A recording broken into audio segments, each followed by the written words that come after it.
तर मराठी मतदार घराच्या बाहेर पडून मतदान करतात। निवडणूक आयोगाच्या भूमिकेवर हा संशय व्यक्त करण्यात आलाय। मतदारांसाठी वापरण्यात येणारी शाई पुसली जातीये। आदित्य ठाकरेंनी आयोगावर हा निशाणा साधलाय।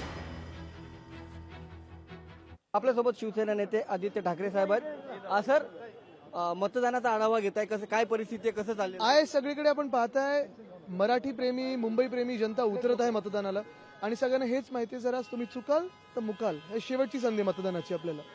अनेक ठिकाणी मतदारांना जे ती नावं आपल्या ज्या वॉर्डमध्ये आहेत, गेल्या वेळेस त्यांनी जे मतदान केलं तिथं भेटत नाहीयेत। दुसऱ्या वॉर्डमध्ये अनेक वेळा असं एकंदर हा जो घोळ आहे तर शाही पण मी लावून ठेवलेली आहे, पण जे सॅनिटायझर लावलं तर लगेच जाते। एकंदर आपण पाहताय निवडणूक आयोग नक्की कोणासाठी काम करतं, पगार तरी का घेतं हे जनतेला सांगावं, नाही तर मोठा उद्रेक होईल निवडणूक आयोगाच्या विरोधात, जनता उतरेल रस्त्यावर। मतदार मोठ्या प्रमाणात रस्त्यावर उतरलेले आहेत, मात्र निवडणूक आयोगाची जी भूमिका आहे ती संशयास्पद असल्याचं आदित्य ठाकरे इथं म्हणताना आपल्याला पाहायला मिळतात। उमेश करंजकर, लोकशाही मराठी, मुंबई। लोकशाही मराठी ऐका, पहा, जागरूक रहा।